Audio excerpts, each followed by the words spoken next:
পান্ডা চাই বাবু পান্ডা। বাবুর নামটা কি? নিবাস কোথায়? এই যে বাবু, এইদিকে। কোন ধর্মশালায় উঠেছেন বাবু? বাবা দক্ষিণের দর্শন হবে তো বাবু। প্ল্যাটফর্মে নামতে নামতে পান্ডারা যে এভাবে চারদিক থেকে ছেকে ধরবে সেটা ভাবতেই পারিনি।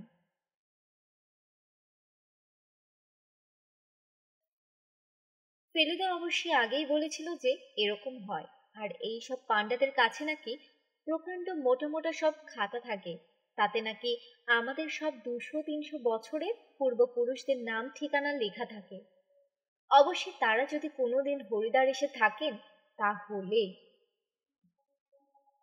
বাবার কাছে শুনেছি আমার ঠাকুর দাদার ঠাকুরদা নাকি সন্ন্যাসী হয়ে বাড়ি থেকে বেরিয়ে গিয়েছিলেন, আর তিনি নাকি অনেকদিন হরিদ্বারে ছিলেন। হয়তো এইসব খাতার মধ্যে তার নাম ঠিকানা আর হাতের লেখা পাওয়া যাবে। বনবিহারী বাবু বললেন, পান্ডা টান্ডার কোনো দরকার নেই, এতে সুবিধের চেয়ে উৎপাতটাই বেশি। চলুন, আমার জানা শীতল দাসের ধর্মশালায় নিয়ে যাই আপনাদের। একসঙ্গে থাকা যাবে, খাওয়াও মন্দ না। একদিনের তো মামলা। তারপর তো মোটরে করে ঋষিকেশ লক্ষ্মণ ঝুলা। কুলের মাথায় জিনিস চাপিয়ে প্রায় রাতের মতো অন্ধকারে আমরা 5 জন 3টে টাঙায় উঠে পড়লাম। একটায় ফেলুদা আর আমি, একটায় বনবিহারী বাবু, আর একটায় বাবা আর শ্রীবাস্তব। যেতে যেতে ফেলুদা বলল, তীর্থস্থান মানেই নোংরা শহর, তবে একবার গঙ্গার ধারটায় গিয়ে বসতে পারলে দেখবি ভালোই লাগবে। খটখট ঘড়ঘড় করতে করতে আমাদের টাঙ্গা অলিগলির মধ্য দিয়ে চলছে। দোকান টোকান এখনো একটাও খোলেনি। রাস্তার দুপাশে লোক কম্বল মুড়ি দিয়ে খাটিয়ায় করে শুয়ে ঘুমাচ্ছে। কেরোসিনের বাতি দু একটা টিমটিম করে জ্বলছে এখানে সেখানে। কিছু বুড়ো লোক দেখলাম হাতে ঘটি নিয়ে রাস্তা হেঁটে চলছে। ফেলুদা বলল, ওরা গঙ্গা স্নান যাত্রী। সূর্য যখন উঠবে তখন কোমর জলে দাঁড়িয়ে সূর্যের দিকে চেয়ে স্তব করবে। বাকি শহর এখনো ঘুমন্ত বললেই চলে। আমাদের সামনের গাড়িটায় বনবিহারী বাবু ছিলেন। একটা সাদা একতলা থামওয়ালা বাড়ির সামনে সেটা থামলো। আমাদের আর বাবাদের গাড়িও তার পেছনে থামলো। বুঝলাম এটাই শীতল দাসের ধর্মশালা। বাড়ির সামনের ফটকের ভেতর দিয়ে দেখতে পেলাম একটা বেশ বড় খোলা জায়গা, আর তার 3 পাশে বারান্দা আর ঘরের সারি। ধর্মশালার চাকর এসে মালগুলো তুলে নিয়ে গেল। আমরা তার ফটকের পেছন গেট দিয়ে ঢুকছি, এমন সময় আরেকটা টাঙ্গা এসে ফটকের সামনে দাঁড়ালো। তারপর দেখি বেরিলি পর্যন্ত যে সন্ন্যাসী আমাদের সঙ্গে গিয়েছিলেন তিনি সেই টাঙ্গা থেকে নামলেন। লোকটাকে দেখে আমি ফেলুদার কোটের অস্তিন ধরে একটা টান দিয়ে বললাম, এই সেই ট্রেনের সন্ন্যাসী ফেলুদা। ফেলুদা একবার আর চোখে লোকটার দিকে দেখে মুখ ঘুরিয়ে নিয়ে বলল, এই বাবাজির মধ্যেও তুই রহস্যজনক কিছু পেলি নাকি? কিন্তু বারবার চুপ, ভেতরে চল। দুটো পাশাপাশি ঘরে আমাদের থাকার বন্দোবস্ত হলো। একটাতে 4টে খাটিয়া পাতা রয়েছে, তার মধ্যে একটাতে একজন লোক ঘুমোচ্ছে, আর বাকি 3টে আমি, বাবা আর ফেলুদার জন্য ঠিক হলো। পাশের ঘরে শ্রীবাস্তব আর বনবিহারী বাবুর ব্যবস্থা হলো। বনবিহারী বাবুর ঘরেই দেখলাম সেই বাবাজিও আশ্রয় নিলেন। মুখটুক ধুয়ে চা বিস্কুট খেতে খেতে সূর্য উঠে গেল, আর ধর্মশালাতে লোকজন উঠে গিয়ে বেশ একটা গোলমাল শুরু হয়ে গেল। এখন বুঝতে পারলাম কত রকম লোক সেখানে এসে রয়েছে। ছেলে বুড়ো, মেয়ে পুরুষ, বাঙালি, হিন্দুস্তানি, মারোয়ারি, গুজরাটি, মারাঠি মিলে হইচই হট্টগোল ব্যাপার। বাবা বললেন, তোরা কি বেরোবে নাকি? ফেলুদা বলল, সেরকম তো ভাবছিলাম, একবার ঘাটের একটা দিকটা ঘুরে এলে। তাহলে সেই ফাঁকে আমি বনবিহারী বাবুর সঙ্গে গিয়ে কাল সকালের জন্য দুটো ট্যাক্সির ব্যবস্থা দেখি। আর একটা কাজ করো তো ফেলু, বাজারের দিকটা গিয়ে একবার দেখো তো যদি এভারেডি টর্চ পাওয়া যায়। এই তো আর লখনৌ শহর না, ও জিনিস একটা হাতে রাখা ভালো। আমরা দুজনে বেরিয়ে পড়লাম। ফেলুদা বলল, এত ছোট শহরে টাঙ্গা না নিয়ে হাঁটাই ভালো। হাঁটতে হাঁটতে বুঝল হরিদ্বার শহরে সত্যিই বেশ ঠান্ডা। আর গঙ্গার পাশে বলেই বোধ হয় সমস্ত শহরটা একটা আবছা কুয়াশায় ঢেকে রয়েছে। ফেলুদাকে জিজ্ঞেস করতে ও বলল, যত না কুয়াশা তার চেয়ে বেশি উনুনের ধোঁয়া। ধর্মশালার সামনের রাস্তা দিয়ে কিছু দূর এগিয়ে গিয়ে একজন লোককে জিজ্ঞেস করতেই সে ঘাটের পথ দেখিয়ে দিয়ে বলল, ইহা সে আধা মিল জানে সেই ঘাট মিল জায়গা। ঘাটে পৌঁছানোর কিছু আগে থেকেই একটা গন্ডগোল শুনতে পাচ্ছিলাম। শেষে বুঝতে পারলাম যে সেটা আসলে এত লোক একসঙ্গে স্নান করার গন্ডগোল। তার উপর ঘাটের পথের দুদিকে ভিখিরি আর ফেরিওয়ালার সারি। তারাও কম চেঁচামেচি করছে না। আমরা ভিড় ঠেলে ঘাটের সিঁড়ির দিকে এগিয়ে গেলাম। এরকম দৃশ্য আমি কখনো দেখিনি। জলের মধ্যে যেন একটা মেলা বসেছে। ঘাটের উপরেই একটা মন্দির, তার থেকে আরতের ঘন্টার আওয়াজ আসছে।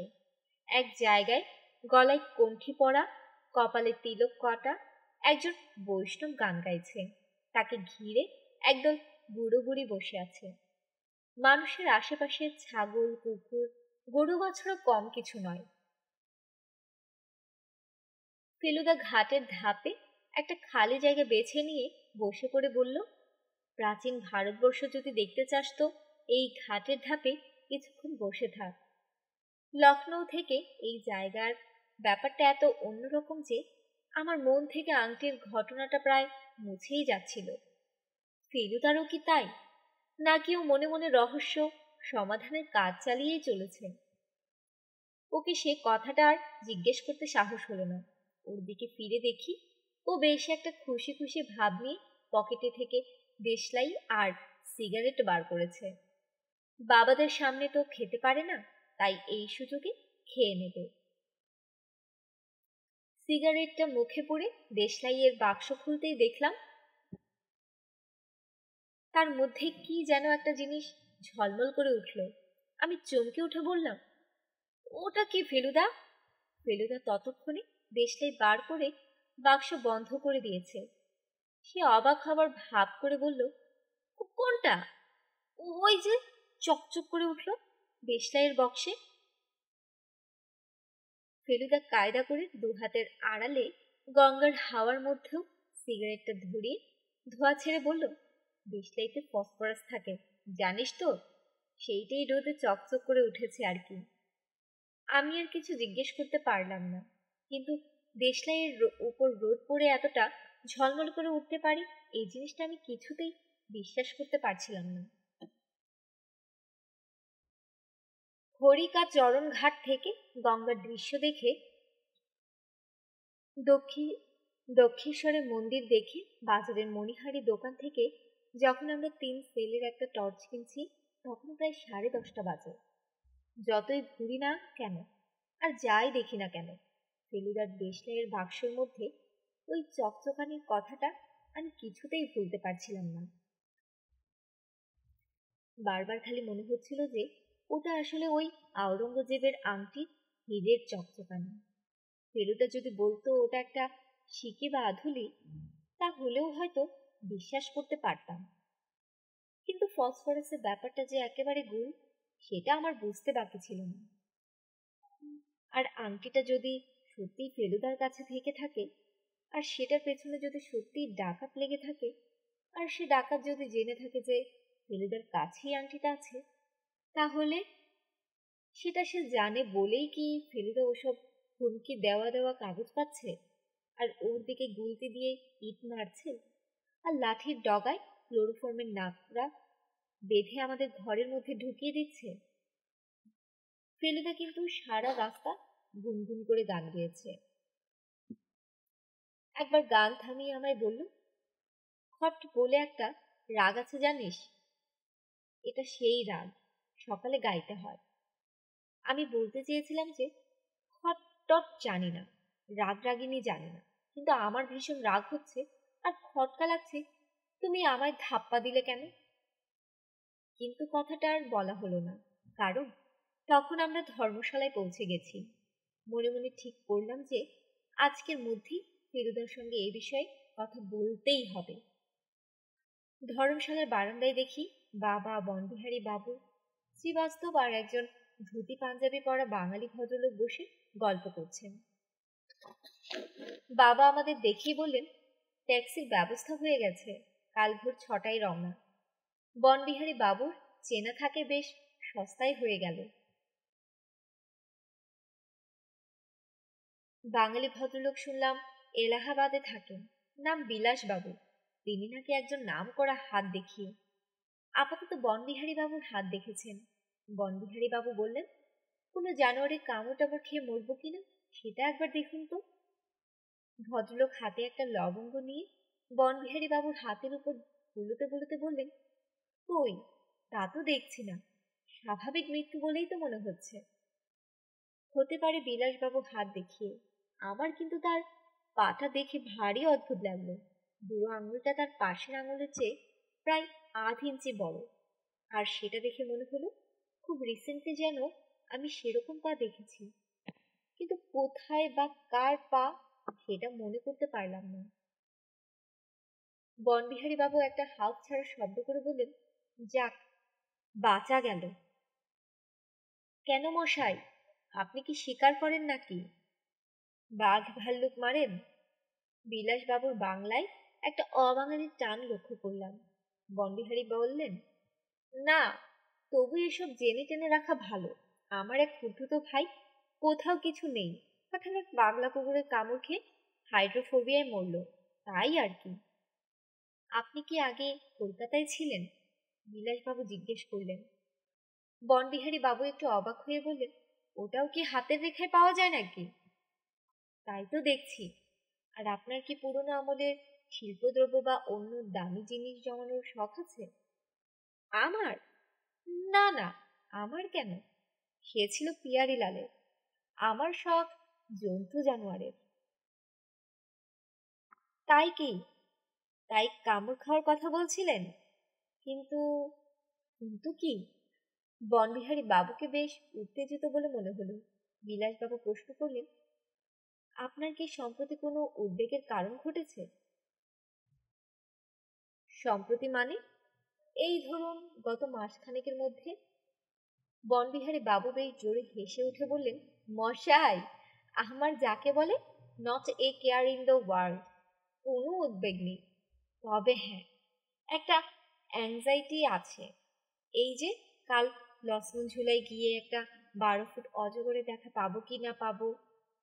বিলাসবাবু বোধ হয় আর একটু দেখার ইচ্ছে ছিল, কিন্তু বনবিহারী বাবু হঠাৎ হাত দুটো সরিয়ে নিয়ে একটা হাই তুলে বললেন, আসলে ব্যাপারটা কি জানেন, কিছু মনে করবেন না, এসব পামিস্ট্রি ফামিস্ট্রিতে আমার বিশ্বাস নেই। আমাদের ভূত ভবিষ্যৎ বর্তমান সবই আমাদের হাতে বটে, কিন্তু সেটা হাতের রেখায় নয়। হাত বলতে আমি বুঝি ক্ষমতা, সামর্থ্য, সেইটের উপরেই সব নির্ভর করে। এই বলে বনবিহারী বাবু চেয়ার ছেড়ে উঠে সোজা ঘরের ভেতর চলে গেলেন। আমার চোখ আবার চলে গেল বিলাসবাবুর পায়ের দিকে। অনেক ভেবেও কিছুতেই মনে করতে পারলাম না কোথায় দেখেছি ওরকম লম্বা বুড়ো আঙুলওয়ালা পা। সারাদিনের মধ্যে একবারও ফেলুদাকে সেই ঝলমলে জিনিসটার কথা জিজ্ঞেস করার সুযোগ পেলাম না। রাত্রে বাবা যদিও বললেন, তাড়াতাড়ি শুয়ে পড়ো, ভোরে উঠতে হবে, তবু খাওয়া দাওয়া করে বিছানা পেতে শুতে শুতে প্রায় 10টা হয়ে গেল। লেপের তলায় যখন ঢুকছি, তখন আমাদের পাশাপাশি দুটো ঘরের মাঝখানে দরজা দিয়ে একটা বিকট নাক ডাকার আওয়াজ পেলাম। ফেলুদা বলল, বিলাস বাবু। আমি বললাম, কি করে জানলে? কেন, কাল ট্রেনেও ডাকছিল, শুনিসনি? ট্রেনে? বিলাসবাবু ট্রেনেও ছিলেন? তাই তো, একটা রহস্যের হঠাৎ সমাধান হয়ে গেল। ওই বুড়ো আঙুল।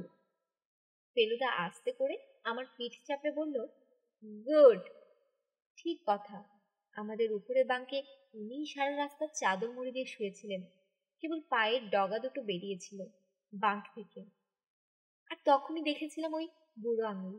কিন্তু এবার যে আসল প্রশ্নটা করতে হবে ফেলুদাকে।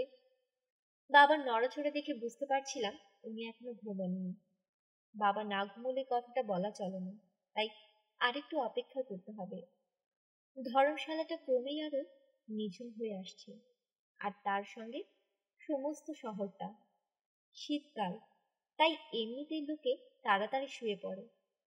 আমাদের ঘরের ভেতর অন্ধকার, বাইরে উঠোনে বোধহয় একটা লাইট জ্বলছে, আর তারই আলো আমাদের দরজার চৌকাঠে এসে পড়েছে।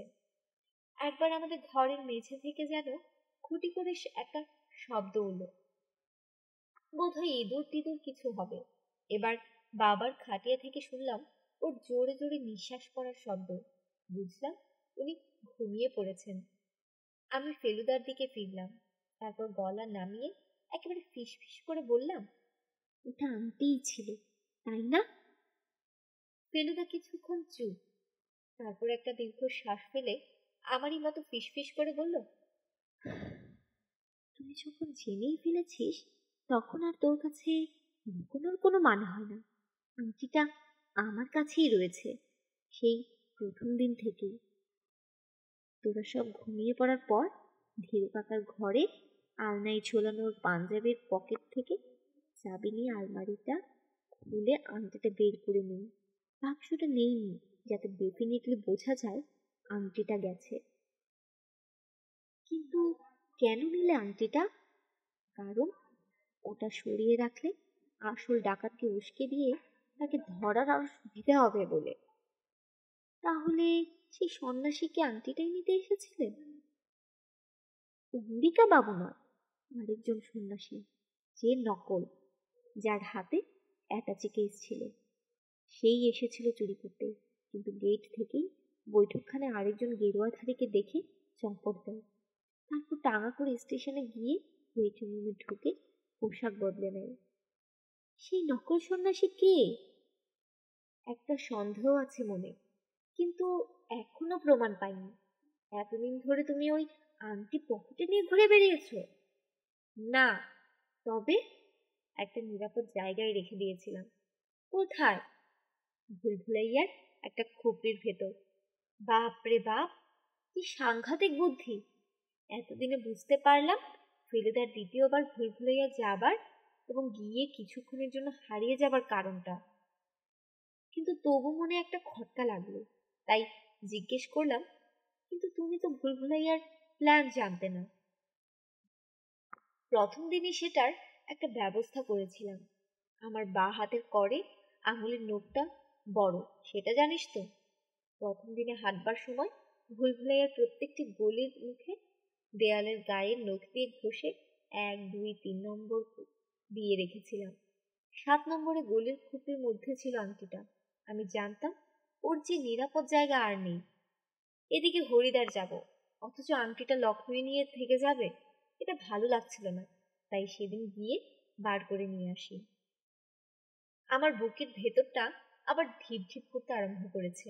বললাম, কিন্তু সে ডাকাত যদি সন্দেহ করে যে তোমার কাছে আংটিটা আছে? সন্দেহ করলেই বা? প্রমাণ তো নেই। আমার বিশ্বাস সন্দেহ করেনি, কারণ অত বুদ্ধি ওদের নেই। কিন্তু তাহলে তোমার পেছনে এভাবে লেগেছিল কেন? তার কারণ আংটির লোভ ওরা ছাড়তে পারছে না, আর ওরা জানে যে আমি যতদিন আছি ততদিন ওদের সব প্ল্যান ভণ্ডুল করে দেবার ক্ষমতা আমার আছে। কিন্তু আমার গলা শুকিয়ে প্রায় আওয়াজই বেরোচ্ছিল না। কোন রকমের ঢোক গিলে তবে কথাটা শেষ করতে পারলাম। তার মানে তো তোমার সাংঘাতিক বিপদ হতে পারে। বিপদের মুখে ঝাঁপিয়ে পড়াই তো ফেলু মিত্তিরের ক্যারেক্টার। কিন্তু আর কিন্তু না, এবার ঘুমো। ফেলুদা একটা তুড়ি মেরে হাই তুলে বদল করলো। ধর্মশালা এখন একেবারে চুপ। দূরে রাস্তায় একটা কুকুর ডেকে উঠল। পাশের ঘরে নাক ডাকার শব্দ একটানা চলেছে। ঘুম কি আসবে? ফেলুদার টেক্কা মার্কা দেশলাইয়ের বাক্সের রোদের আলোতে ঝলমল করা বাদশাহী আংটির কথাটা কিছুতেই ভুলতে পারছিলাম না। এই আংটির ব্যাপারে কি অদ্ভুত সাহসের সঙ্গে ফেলুদা নিজেকে জড়িয়ে ফেলেছে তা ভাবতেও অবাক লাগে। অথচ এটাও ঠিক যে ও যদি না থাকতো তাহলে হয়তো আংটি চুরিও হয়ে যেত, চোর ধরাও পড়তো না। Kit kit kit kit, kit kit kit, kit kit kit kit. পাশের ঘর থেকে কিন্তু মনে হয় যেন অনেক দূর থেকে র্যাটল স্নেকের আওয়াজ পেলাম। বুঝলাম বনবিহারী বাবু তার প্রিয় সঙ্গীত শুনছেন।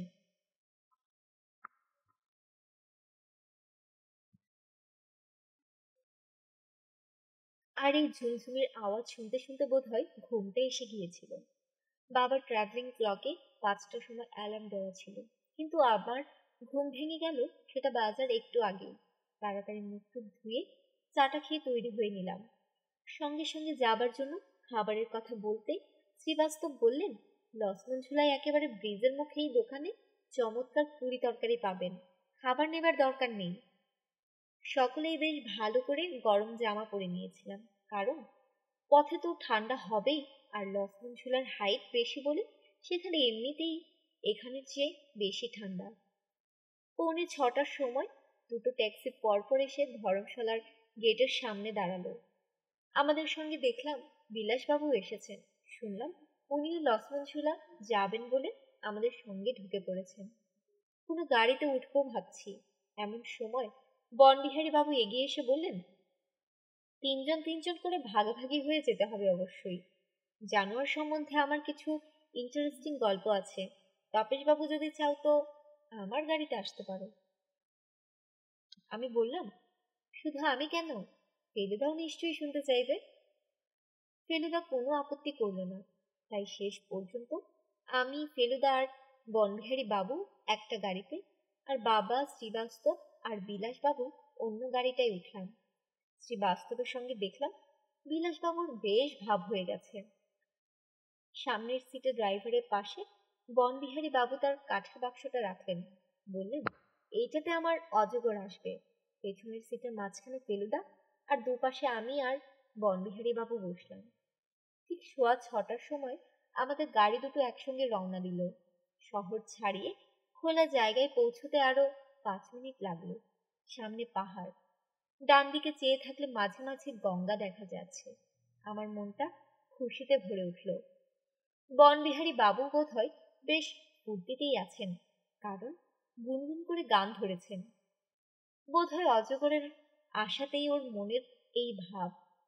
ফেলুদাই কেবল দেখলাম একেবারে চুপ মেরে আছে। কি ভাবছে ও? আংটিটা কি এখনো ওর পকেটেই আছে? সেটা জানার কোনো উপায় নেই, কারণ ও বনবিহারী বাবুর সামনে সিগারেট খাবে না। বাবাদের ট্যাক্সিটা আমাদের সামনেই চলছে। ট্যাক্সির পেছনের কাচের ভেতর দিয়ে লেখা দেখা যাচ্ছে বিলাসবাবু শ্রীবাস্তবকে কিসব যেন বোঝাচ্ছেন। হয়তো শ্রীবাস্তব এই ফাঁকতালে তার হাতটা দেখিয়ে নিচ্ছেন। বনবিহারী বাবু হঠাৎ বললেন, শিশির ভেজা রাস্তা থেকে এখনো ধুলো উঠছে না, কিন্তু রোদের তেজ বাড়লে উঠবে। আমার মনে হয় ওদের একটু এগিয়ে যেতে দেওয়া উচিত। এই ড্রাইভার, একটু আস্তে চালাও তো দেখি। দাড়িওয়ালা পাগড়ি পরা পাঞ্জাবি ড্রাইভার বনবিহারী বাবুর কথা মতো গাড়ির স্পিড কমিয়ে দিল, আর তার ফলে বাবাদের ট্যাক্সি বেশ কিছু দূর এগিয়ে গেল। ধুলো হোক আর যাই হোক, আমি মনে মনে চাইছিলাম গাড়ি দুটো যেন কাছাকাছি একসঙ্গে চলে, কিন্তু বনবিহারী বাবুর আদেশের উপর কিছু বলতে সাহস হলো না। ভদ্রলোক জানোয়ারের গল্প আরম্ভ করবেন কখন? একটা গাড়ি যেন পেছন থেকে বেশ কিছুক্ষণ ধরে বারবার হর্ন দিচ্ছে। বনবিহারী বাবু বললেন, এ তো জ্বালালো দেখছি। পাশ দাও হে ড্রাইভার, পাশ দাও, নইলে প্যাক প্যাক করে কান ঝালাপালা করে দেবে। ড্রাইভার বাধ্যভাবে গাড়িটাকে রাস্তার একটু বাঁদিকে নিল, আর অমনি একটা পুরনো ধরনের শোভলে ট্যাক্সি আমাদের গাড়ির পাশ দিয়ে হুশ করে বেরিয়ে এগিয়ে গেল। যাবার সময় দেখলাম যে সে গাড়ির পেছনের সিটে বসা একজন লোক মুখ বার করে আমাদের দিকে দেখে নিল। এই আমাদের চেনা লোক, সেই বেরিলে পর্যন্ত যাওয়া গেরুয়াধারী সন্ন্যাসী।